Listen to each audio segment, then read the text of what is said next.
کتاب داڑھی والا مصنف حسنین جمال۔ عورتوں کے موڈ ایویں ہی خراب نہیں ہوتے۔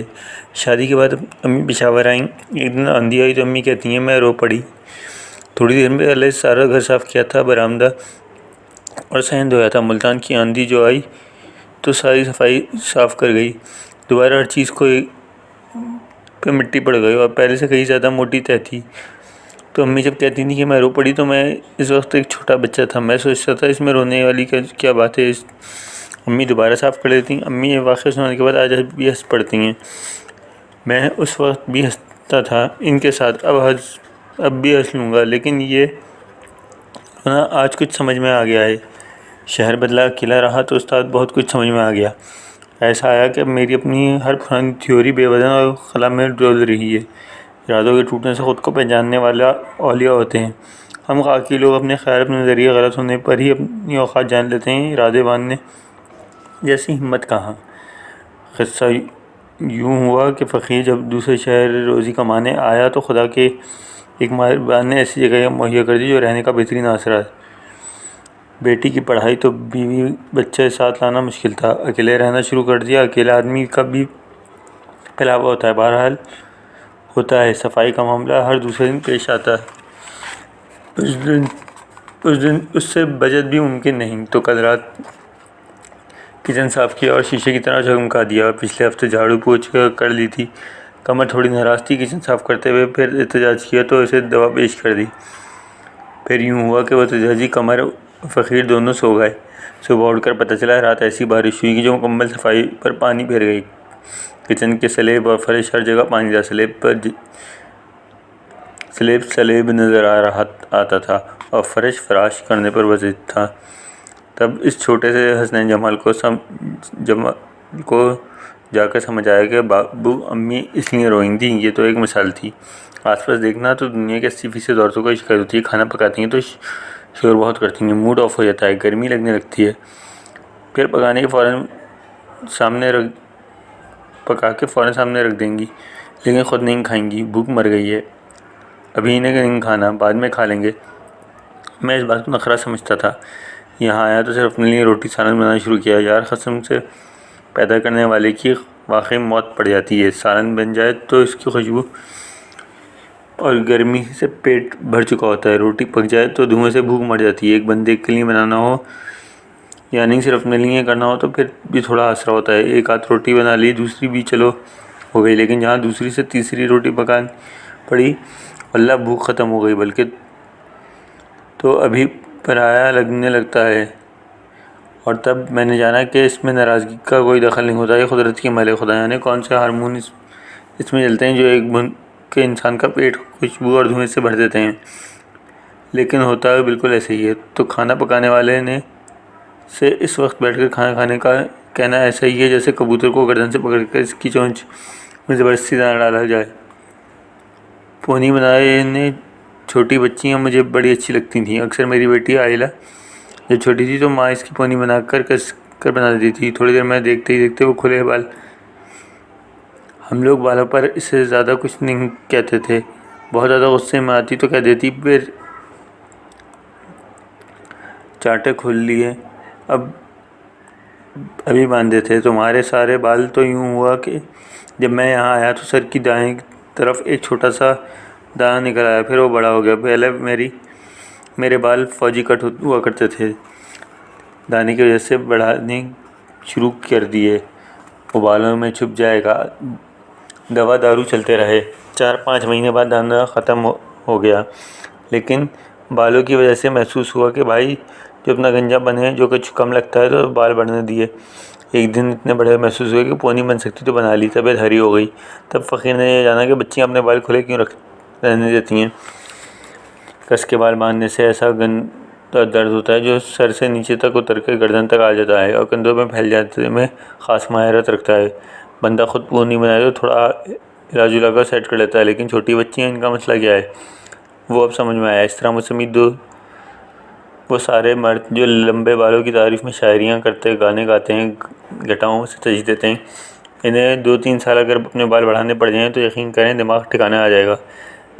اب نہا لیا تو سوکھتے نہیں، سکھا لیا تو منہ پر آتے ہیں، گردن پر کاٹتے ہیں۔ کھانا بناؤ تو چولہے پہ سے بچاؤ، لیٹو تو بال پہلے سنبھال کے لیٹو، بیٹھو تو پہلے انہیں پروٹوکول دو، باہر جانے کے لیے باندھے تو گیلے بند نہیں سکتے کہ سر میں درد کریں گے، نہ باندھو تو کہنے والے کہیں گے حسینہ بال کھول کر بازار میں آ گئی۔ یاد آیا مجھے شکایت ہوتی تھی کہ بیٹی کا شیمپو بہت جلدی ختم ہو جاتا ہے، وہ بھی سارا کے سمجھ میں آ گیا۔ اپن لوگوں کے 3-4 انچ سے زیادہ لمبے بال نہیں ہوتے، ادھر کئی فٹ لمبے بالوں کا حساب ہوتا ہے۔ ہم چائے کے چمچ جتنے شیمپو سے کام چلا سکتے ہیں، لڑکی غریب کیا کرے؟ اس نے صرف بال دھونے ہیں بلکہ انہیں گھنا چمکدار بھی دکھانا ہے۔ اس بیچ فقیر کنڈیشنر کی جغرافیائی اہمیت کو بھی سمجھنے کے قابل ہو گیا۔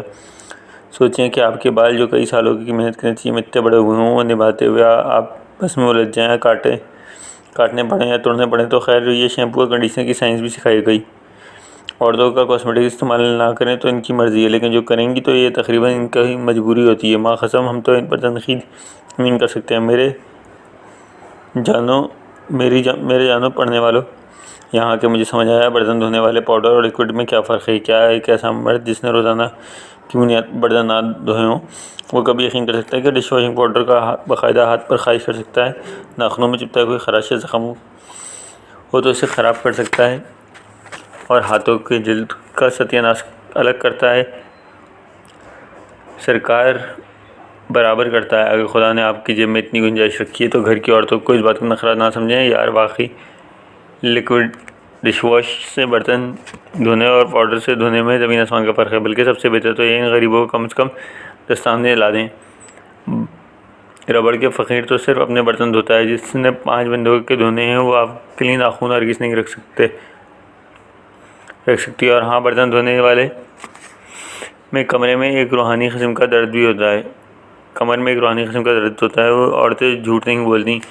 یاد رکھیے باتھ روم صرف سے نہیں دھویا جا سکتا۔ فقیر نے دھویا تھا، بس پھر گھسیا کھاتا پھرتا تھا۔ جو آپ ہر مہینے سہولت میں 4 رنگ کے ٹوائلٹ کے کلینر دیکھتے ہیں نا، وہ ٹائلوں والے باتھ روم کے لیے ضروری ہے۔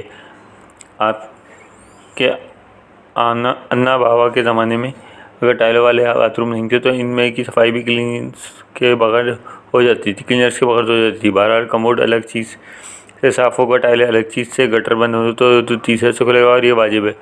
اگر آپ چاہتے ہیں سارے کام ایک احتساب سے ہو جائیں تو بھائی خود ٹرائی کیجئے، مالک بڑا مہربان ہے، سمجھ آپ کو آ ہی جائے گی۔ تنکوں والے جھاڑو اور پھول جھاڑو کی انسانی ارتقاء میں اہمیت نیز دونوں میں واضح فرق ہے، اور نوعیت کا استعمال کا پرچہ ترکیب بھی یہی آ کر پتہ چلا۔ یہ بھی علم ہوا کہ بھلے گھر میں ویکیوم کلینر موجود ہو، جھاڑوؤں کی اپنی اہمیت ہے، ان کا مقام ان سے کوئی بھی نہیں چھین سکتا۔ پھر وہ خود جو 3 سائز والے وائپر آتے ہیں، ان کی بھی سمجھ آ گئی۔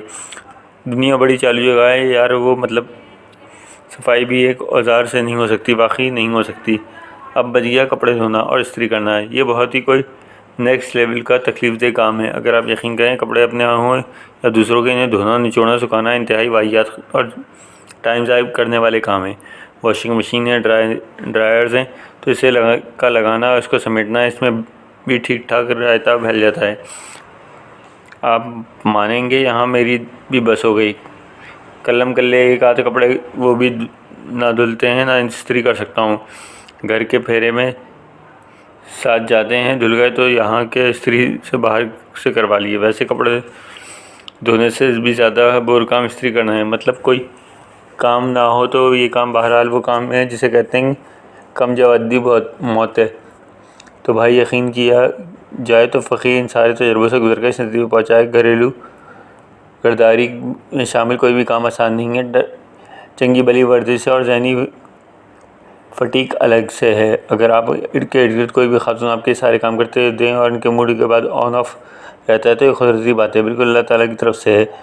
اس پر صبر کر لیجئے، شکر کیجئے۔ جہاں تک اگر کوئی خاتون کام کرنے گھر آتی ہے، بے شک وہ اس کے پیسے لیتی ہو، وہ بھی اتنے پیسے نہیں لے رہی ہوتی جتنے آپ کے درد سر کم کر رہی ہوتی ہے۔ ان کے لیے بھی ایک گوشہ ہمدردی کا رکھیں۔ اگر ساری بات میں بھاشن کا بازی کی فیلنگ آ رہی ہے تو آپ ہوں کہنے والے ہیں تو صرف ایک بار پورے 1 ہفتے کے لیے یہ سب کچھ خود کر کے دیکھیں، خدا شفا دینے والا ہے۔